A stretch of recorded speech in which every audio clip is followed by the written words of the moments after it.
दिवसापासून जो पाऊस झाला त्या पावसाळ्याच्या सुरुवातीतलाच हा पाऊस आहे आणि या 2 दिवसाच्या पावसामध्ये नागपूर शहरातल्या अनेक वस्त्या जलमय झाल्या। लोकांच्या घरामध्ये पावसाचं पाणी घुसलं, नाल्या तुंबल्या आणि रात्र लोकांना जागत त्रास सहन करावा लागला। यामध्ये महानगरपालिका प्रशासनाचं अपयश होतं।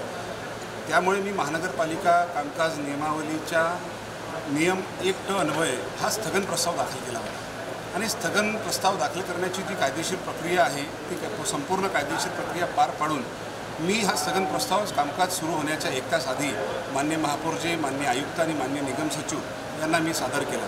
त्या संदर्भात माझ्या स्थगन प्रस्तावाच्या विरुद्ध माननीय महापौरांचं काही दुसरं मत असतं तर माननीय महापौरांनी त्या संदर्भात निर्णय घेणं अपेक्षित होतं। जर ह्या स्थगन प्रस्तावाच्या संदर्भात सभागृहाच्या सदस्यांचं जर दुमत असतं तर मतदानासाठी टाकण्याचा सुद्धा त्यांना अधिकार होता।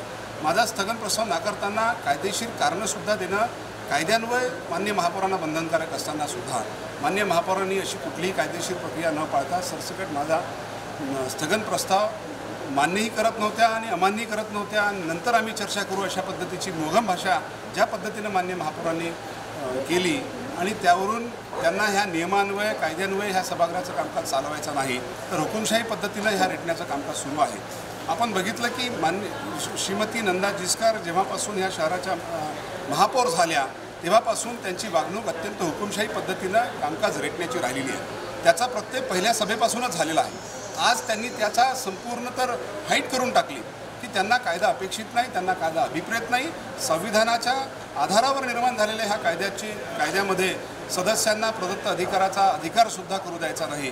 त्यामुळे आम्ही ह्या महापौरांचा व्यक्तिशः ह्या महापौरांचा आम्ही निषेध करतो, त्याची निंदा करतो आणि अशा हुकुमशाही वृत्तीला काँग्रेस पक्ष कधी घाबरणार नाही याचं जशा तसं ठोस पद्धतीनं आम्ही उत्तर देऊ आणि ज्या कायद्याची पायमल्ली केलेली आहे तो फाडून त्यांच्या तोंडावर आम्ही फेकून दिलेला आहे हे ऑन रेकॉर्ड सांगून राहिलेलं आहे। अशा पद्धतीनं हुकुमशाही पद्धतीनं कामकाज बघणाऱ्या महापौर आम्ही महानगरपालिकेच्या इतिहासामध्ये पहिल्यांदा पाहिला, म्हणून महानगरपालिकेच्या इतिहासातला हा काळा दिवस म्हणून आम्ही याला संबोधतो।